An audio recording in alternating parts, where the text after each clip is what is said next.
Welcome to Real Estate Investing Abundance, the show for busy, fulfilled professionals like you to learn how to develop financial independence built on solid, passive real estate investments. Now, here is your host, Dr. Alan Lomax.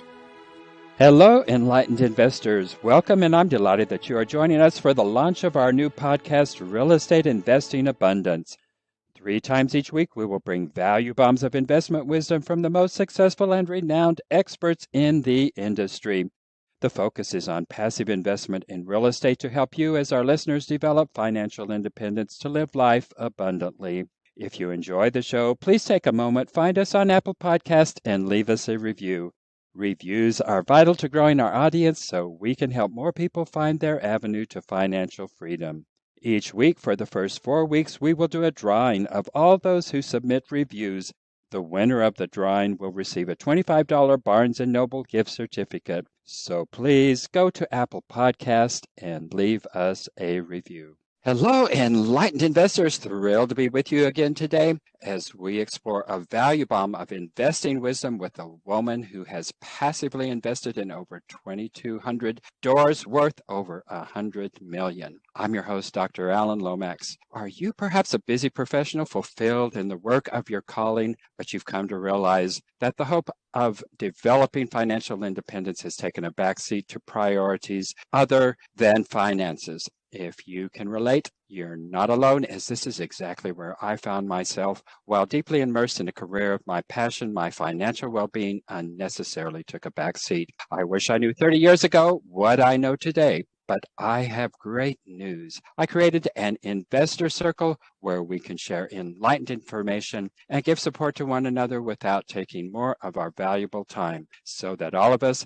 can follow our passion and at the same time develop financial freedom built on solid passive real estate investments. Go to our website, stevetucker.com, and enroll today while the offer is still free. A returning superstar from our Creekside Chats podcast, today's guest, Kavitha Baratakke, spent 19 years as a technology professional working in various software development, customer service, partner relations, and technical account management roles. Not only does she have passive investing experience, but she is also a general partner in $80 million worth of assets under management. She is passionate about educating and helping investors on their journey toward financial freedom. Kavitha, before we delve into the intricacies of passive real estate investing, share with us a memorable experience from your formative years that helped you to be the person you are today. I think I'll start with, I was in India. I grew up in India, in Bangalore, India. And I think I shared the same experience. I think was a huge turning point for me in my life.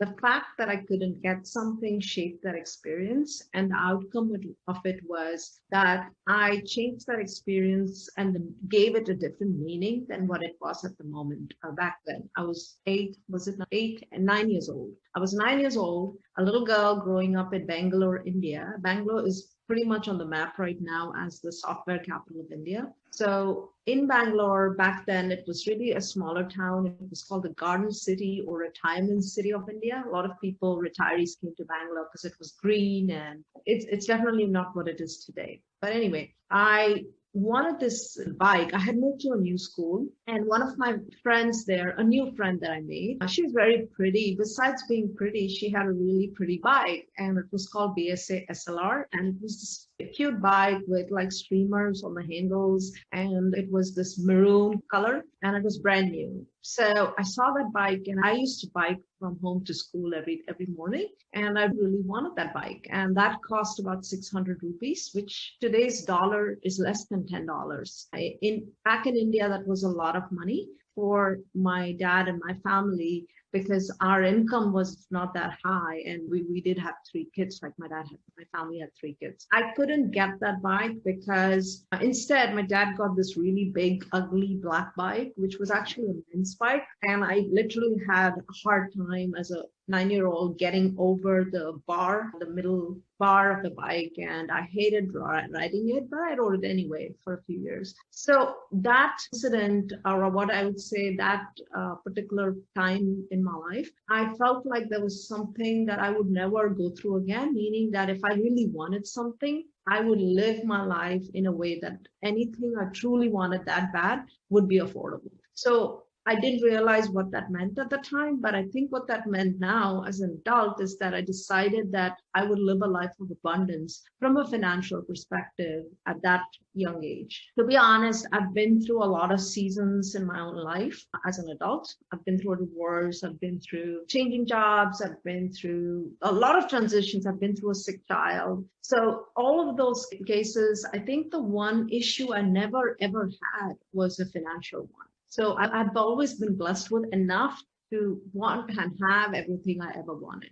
I think that decision at 9, or that meaning I gave at 9, really helped my life today as a business person, as an investor, as just an adult who is successful financially. It's interesting how those formative experiences stay with us for our entire life. Let's get into the business of real estate investing. You started your career as a passive real estate investor. So take us back to the beginnings of your investment experience. What enticed you to go into real estate investing, and why did you choose to go the passive route? I started investing in 2009 in real estate, and I did not actually choose the passive route initially. I did the active route. I bought single family homes, just like every investor out there who wants to invest in real estate, every new investor anyway. They think no, only the one way to invest in real estate. Hey, I should go buy a house, which is what I did. And back then I was trading options, and I really needed to get out of the stock market a little bit. Of course, the stock market took a huge hit in 2008, as everyone knows,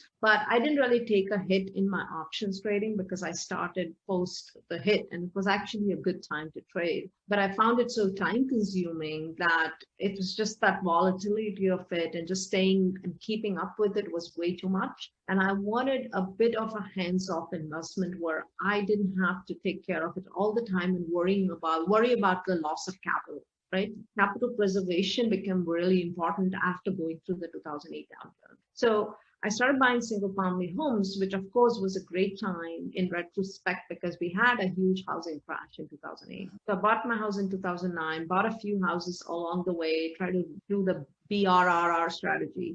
And by 2017, I was burnt out self-managing all these houses, and just tenants and this and that and other, managing a full-time job, being a single parent. So it was just way too much on my plate. And I decided that there has to be a better way to scale, because initially I thought, I need about 25 houses paid off. And that's it, I'm done. And along the way, I realized that just wasn't going to happen because I just didn't want to manage those houses. That would become a job, not passive. It wasn't passive at all. So 2017, I started getting educated on apartment investing, and I made my first passive investment, and just never looked back, and definitely got on the active side, but I'm still a passive investor. I still invest my retirement and other sources into other people's deals. So long term, I think I just want to be passive after I'm done with. I'll be a GP for a while, and eventually I'll go passive and retire somewhere. Sounds like a great plan. We'll be right back after a word from our sponsor. As an industry-leading, relationship-focused, design-build construction firm, Mosaic Construction has worked in many different asset classes from multifamily to retail, medical, industrial, and commercial. Mosaic Construction works to execute interior and exterior renovations with their team of trades and project managers. Their experience with value-add improvements has resulted in increased ROI and long-term value of the assets. They work nationally in partnership with local trades to deliver thoughtful, problem-solving construction management solutions to all their clients. For a personal, no-obligation consultation, call Ira Singer, 773-491-3145, or email Ira at mosaicconstruction.net. You can also find Ira on LinkedIn. Just for those listeners who aren't familiar with that acronym BRR, tell us what that is. So it's essentially a way of tapping. I didn't know the acronym. I had no idea. And I think that acronym was actually created later by Bigger Pockets and popularized. It is build, buy, rent, buy, renovate, rent, refinance, and I think that's And Pete.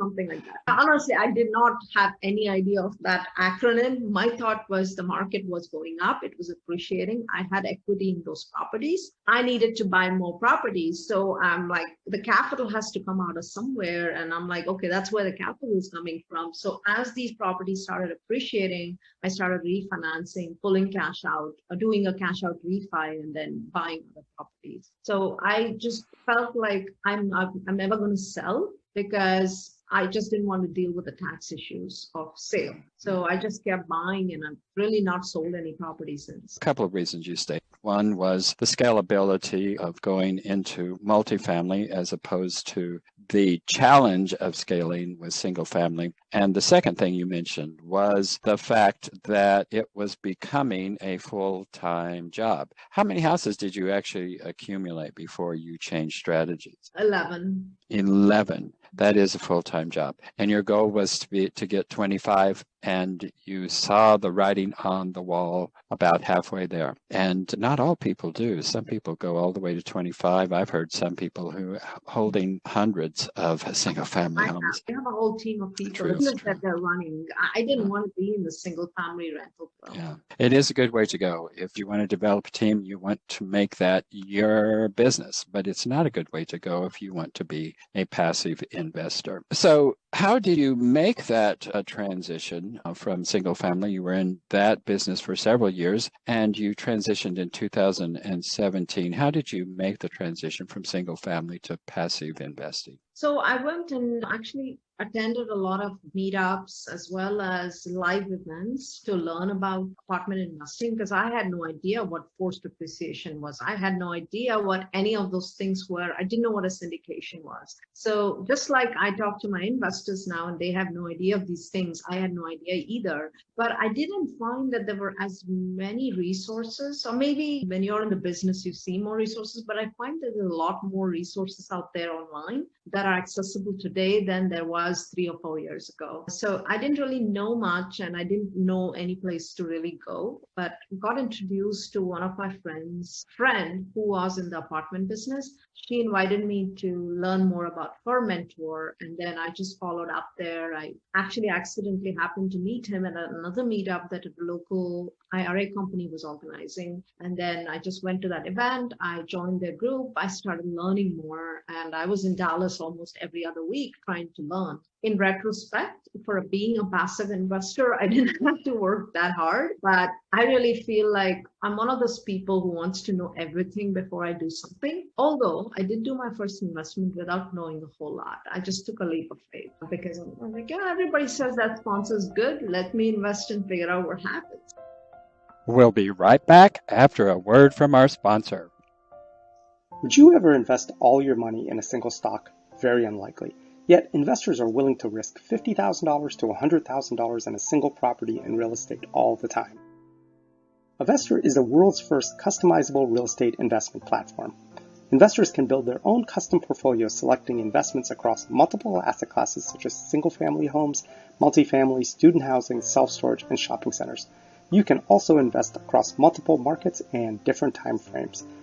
Avestro also enables other real estate entrepreneurs and syndicators to build and use Avestro's infrastructure and cloud platform to create their own customizable real estate funds. To learn more, visit us at avestroinc.com. Avestro, real estate investing made simple. Tell us about that first investment. That was March 2017, and I met the sponsor here in Austin at a meetup. Also, I talked to a few other people who had met with them or knew of them, and just got good feedback all around that they knew what they were doing and blah, blah, blah. And I did go to see the property in person. It was in San Antonio. It still is owned by the same sponsorship group. They haven't sold the property yet, although they have made a lot of money on that property. Just saw the property, didn't know what cost segregation was. All these terms were all just new to me. And they said, hey, did you see the deck? Do you understand everything? I said, I can't say I understand everything, but it seems like it seems like a good apartment complex and you guys seem really good. So let me invest. So I just took the plunge and invested in it. Didn't know everything. And I think today I would do differently. Today I do differently. I do a lot more due diligence. I know what I'm doing, so it helps.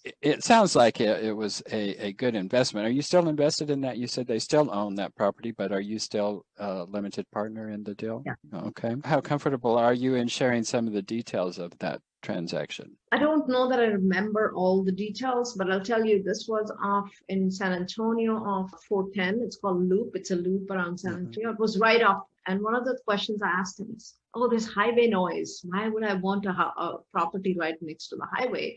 But I didn't realize in apartment world, that's a good thing. You get a lot of exposure, organic tenants, because now you put a sign up, you can see it right from the highway. And also it was pretty quiet once you got into the complex.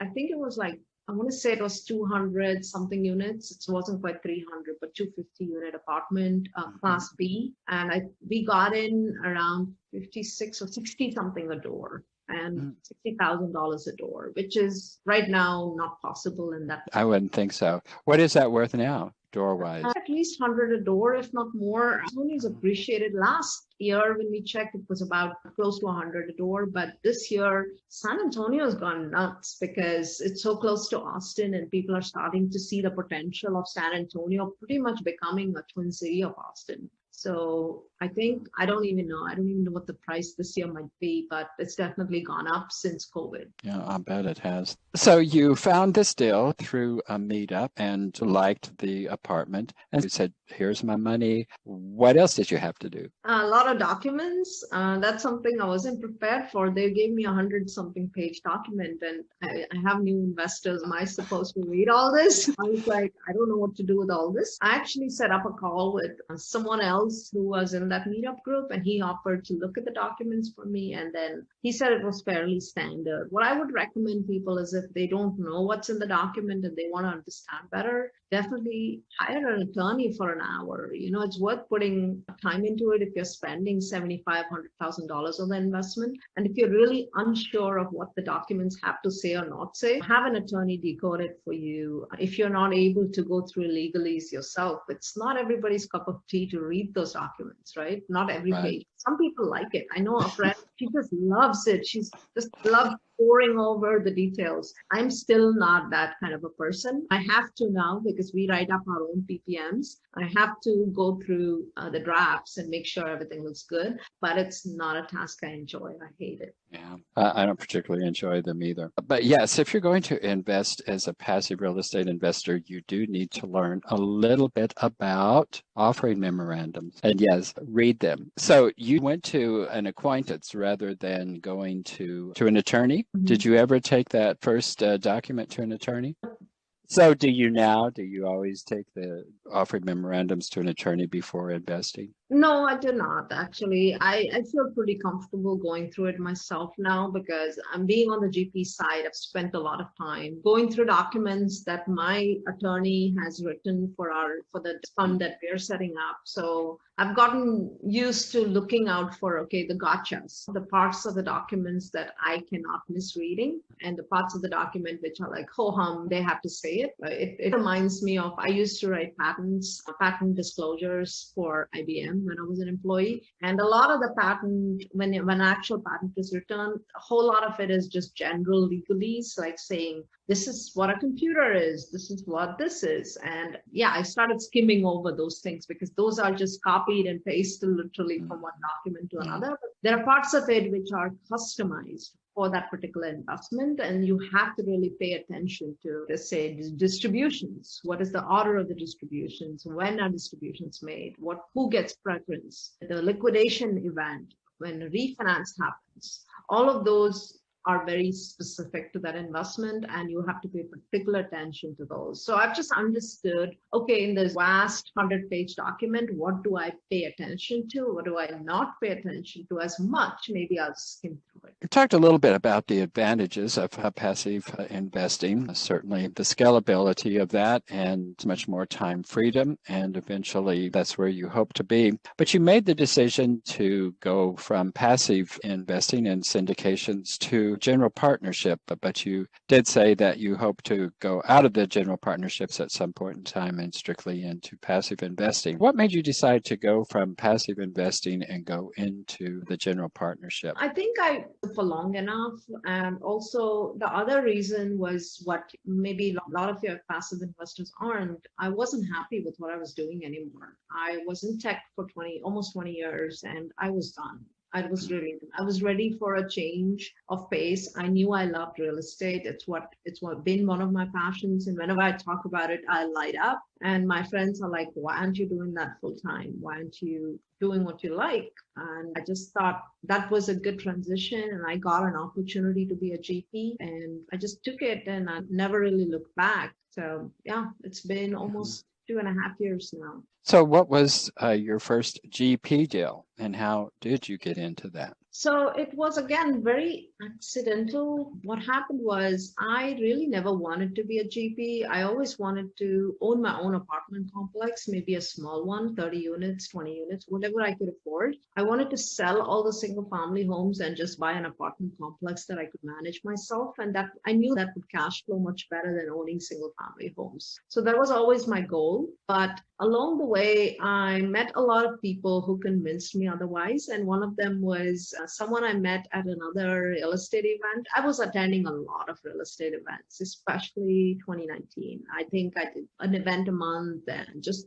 traveled throughout the country to do these events. So the first event I did was in January, and I flew to Tampa literally on a short notice. I finished a work event for 5 days, which was intense. I packed up and I left for Tampa because I really wanted to see this mentor's event because I had heard good things about him. And I had no idea that would change the trajectory of what I was going to do the next 6 months. So I did meet someone there, and he felt like, hey, I don't know why you're chasing after buying your own apartment, because that's going to be a lot more work. And at that point, I'd refinanced all my houses to pull a lot of cash out. So I was sitting on a bunch of cash. I didn't know where I was going to invest it, and I really wanted to buy my own apartment. But I went there, and the person I met, he convinced me that you should be looking at becoming a GP. And instead of putting all that money into one apartment, diversifying it across multiple and becoming a GP in each one of those potentially. So I just thought that was a new way of looking at it. It would get me exposure to different markets, to different properties, and not put all my eggs in one basket or one market. Yeah, it just happened after that. I got into their first deal in Atlanta. It's Stone Mountain. It's a suburb of Atlanta. And after that, I think once you cross that first deal hurdle, it just keeps happening. People will talk to people, and people will hear, okay, this person can do this XYZ. And people reached out to me, and I primarily was working with investors and raising capital, because I had spoken to a lot of people at that time from an investment standpoint, because I was just sharing what I was doing as a passive. It wasn't intended to be like, hey, these are going to be my future clients or investors investing in my apartments. I was just sharing, hey, I'm a passive and here's how it helps me not do the things I do with my single family home. So I was sharing my journey, but I didn't realize that I was also unconsciously building a brand. Well, interesting trajectory. Enlightened investors will be right back after this important message. I hope you're finding today's show informative and enlightening, and that you will please take a moment to find us on Apple Podcast and leave us a review. Each week for the first 4 weeks of the launch, we will hold a drawing of all those who submit reviews. The winner of the drawing will receive a $25 Barnes & Noble gift certificate. Reviews are very important for growing our audience. Your review will be immensely appreciated and will help others find their avenue to financial freedom. What are the risks to a passive investor when considering investing in a real estate syndication? I think I always tell investors, you have to be prepared for, you should not invest something you can afford to lose. One, that's my rule. If it's the last $50,000 you have, or the only $50,000 you have, that's not a place to invest in. You want it to be something, not that I'm saying all apartments you're going to lose. I mean, actually, it's one of the safer investments because you actually have a tangible asset that you're investing into. But that said, always my investors ask me, what's the worst that can happen? And I always tell them, this is the worst that can happen, is that let's say we mismanage the property or shit hits the fan and we lose we have a lot of our vacancies and we're not able to service the debt, then we could be foreclosed, in which case we lose all of our investor capital. That is the absolute worst that can happen. But there's always a but. We always do stress test analysis and say, okay, to actually not be able to service our debt and pay our bills, it's going to take 50% occupancy. And then we look back in time and say, what is the historical occupancy of the apartment? It's never been close to 50. Let's say it's never been under 90. What is the probability of it going to 50? Not very high. I don't know. I'm not a statistician or someone who calculates the probability, but I'm just practical about it and go, okay, it is an event that probably cannot happen considering it hasn't happened. But then again, I can't predict the future. Yeah, we don't know what's in the future. We didn't see COVID coming. So there are a lot of things we can't see coming, but to the best of our abilities, here's what we'll do. So for example, during COVID, we held back distributions, increased our cash reserves on these properties because our main goal, primary goal as a GP is capital preservation. The secondary goal is to deliver what we promised you, but we want to make sure that you don't lose capital. So I think from a risk standpoint, everybody should be prepared and never go into a deal where this is the last dollar you have. Like that's your dollar, all your money. No, I don't think I would want to invest or take an investor who's in that position. Good advice. Thank you for sharing that. Before we go into our last segment, tell us about this due diligence checklist that you have and where it is that our passive investors can go to get that. Sure. So one of the things I didn't do a lot of initially when I started investing is my own due diligence. I did some due diligence. I went to see the property. I spoke to the sponsor. I vetted the sponsor, talking to other people who had invested with them. Definitely do all of those. But I have a 50-point due diligence checklist. I recommend you go through it, and at least the sponsor is the most important part of the deal. The location comes next. So definitely go through the checklist and see how that property checks off. Sometimes maybe not all 50 check boxes will check off, but at least you'll have an idea of where this stands relative to other investments. They can find the due diligence checklist on my website. It's Cherry Street, all spelled out, investments.com, CHERY Street, STREET, investments.com.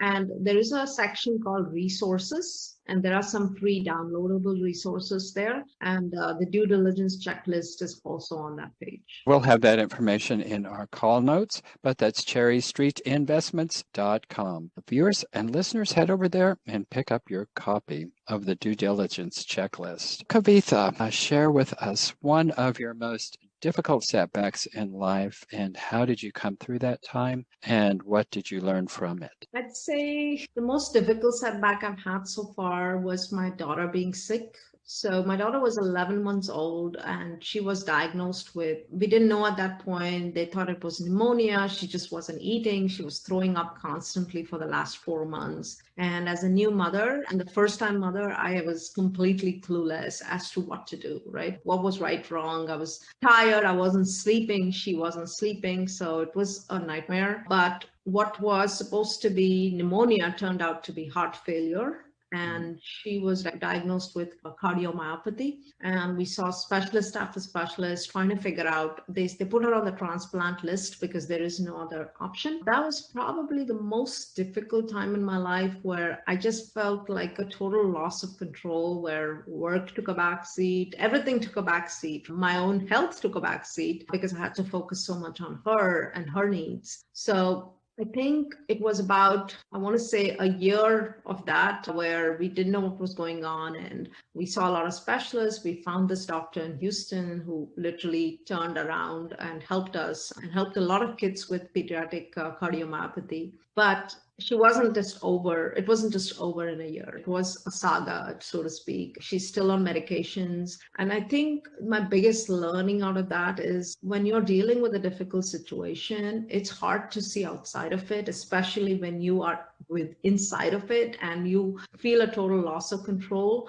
There are two things that actually, I think in retrospect, helped me there. One is to find things that I could focus on that gave me a sense of control. So in my case, I focused a lot on connecting with the support group for cardiomyopathy, which were parents who had going through it or had gone through it, sharing their experiences. So that shared experience part, knowing that I'm not alone, but also reading a lot of research papers and understanding which way the disease can go, good, bad, ugly, understanding all aspects of it, and just trusting. At the end of the day, I think when we cannot fix something, we just have to let go and pray, hope, do the best we can, but let go and hope that things turn out for the best. But yeah, focusing on what I could control at the moment, which was very little, admittedly, but that really helped me get through it. And there were multiple challenges. The disease just didn't come with what was the physical aspect of it. There was a lot of emotional toll. She wasn't eating, so we had to get a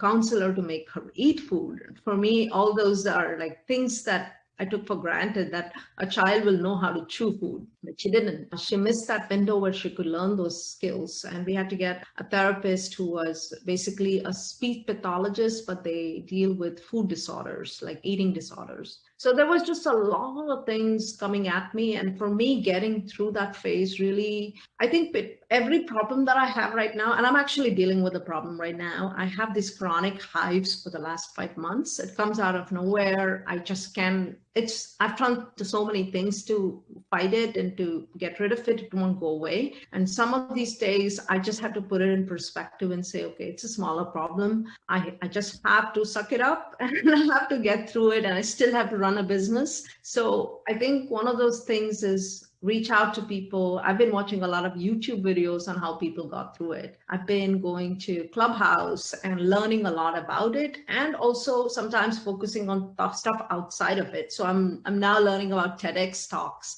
and how to become a TEDx speaker, how to improve my public speaking skills. So for me, when I'm stuck in a situation that I cannot control and I cannot figure out what to do with, I start looking at, okay, what could I be doing that helps me take away focus from this problem, because now I just get sucked in. And I don't know what we call that, quicksand. What amazing experiences that you have dealt with and come through. Imagine that you have come to the end of your life, and as you lay on your deathbed, what do you look back on with your greatest sense of joy and satisfaction? Definitely two things. That it's very important for me to impact other people's lives, to help others. So I think that just after starting my business, so many people have reached out to me and said, hey, you know what? I love what you're doing and you're really changing and affecting people's lives in a good way. I think we talked about this. I think I remember she made a difference, or I made a difference in people's lives. That's super important to me. And also I would say as a mother that I raised a successful child and a responsible, fully functioning adult in the world.